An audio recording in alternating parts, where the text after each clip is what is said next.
Hello everybody, it's Mrs. W. I decided to make you a painting tutorial so that you can make a beautiful flower, card, or painting or bookmark.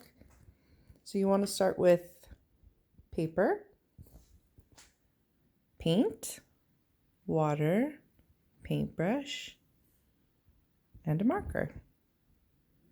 You can choose as many or as little colors as you want. I really like these bright, almost neon colors, so I'm going to be using those. With watercolor, you want to make sure that you get your paint pretty wet. So you may have to add more and more water to it to get it going. And then you're going to take your paintbrush onto your paper and draw, or rather paint, a big blob of color. And you're going to do that all over your paper. It doesn't need to look like anything because after it dries, we're going to make it look like flowers. So I'm going to do that and I'll show you when I'm done. When I'm painting, I even like to have my colors sort of blend or bleed in together. I think it looks pretty nice. I like to have them different sizes as well. Okay, I like the way my blobs look, so I'm just going to leave them for a few minutes and let them dry, which is an important step. There's a little corgi while you allow your paint to dry. Hi, Toby.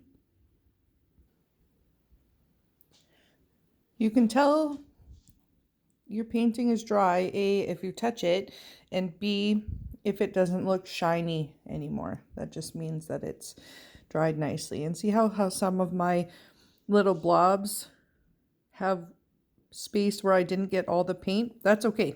That's part of what makes it nice and special.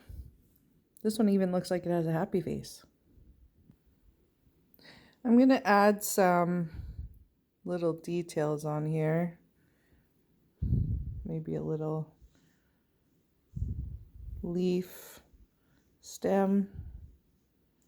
And again, it doesn't need to be perfect.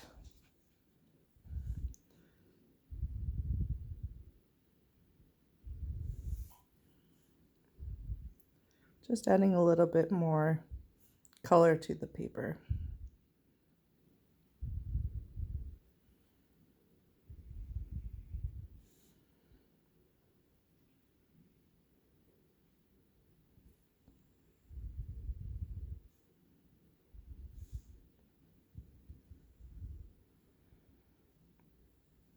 And it's okay if we go over top of things because it just looks even better.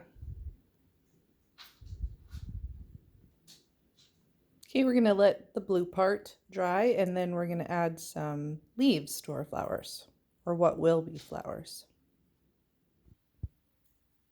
Okay, next we're going to add some leaves to our flowers.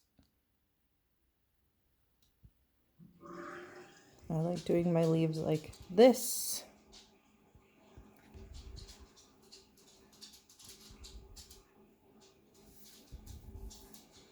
You don't have to put them on every flower. You can put them wherever you want. You don't even have to attach them to a flower if you don't want to.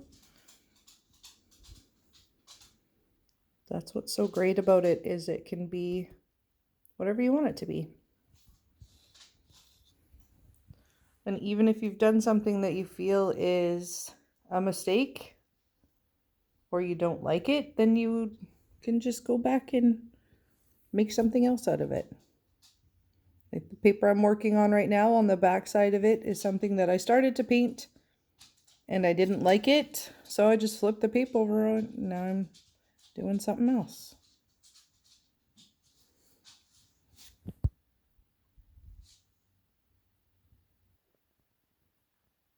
Another Toby video while you wait for your paint to dry.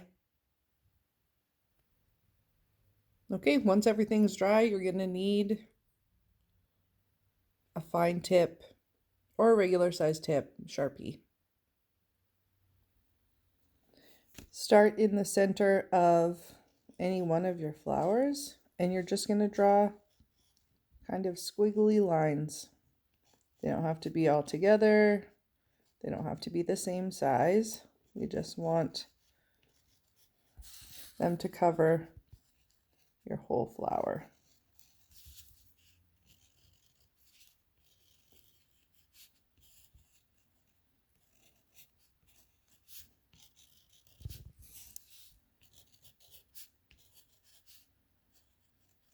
If you go outside of your flower onto another flower or the white paper, that's totally fine. Because what you're looking for is kind of a full, messy kind of a flower. And you're going to do that with all the flowers that you've drawn on your page.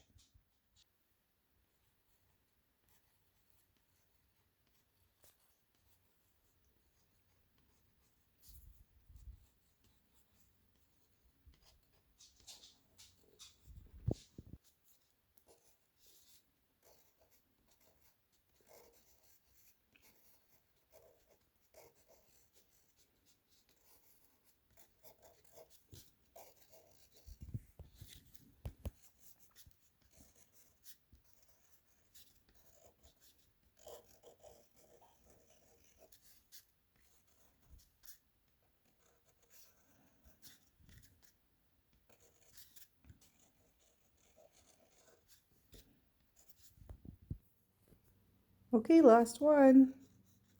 This part does take a little bit of time, but it's not super detailed, so you can be a little bit quick about it. I think when I'm done the flowers, I'm probably going to outline the leaves as well. So I am going to outline my leaves. They don't have to be perfect because none of what we've done is perfect. So you can see I didn't go right to the edge or went over the edge, and I think it looks great like that. All my leaves are outlined, and I think I'm going to do these blue little branch things as well. I think they'll look nice outlined.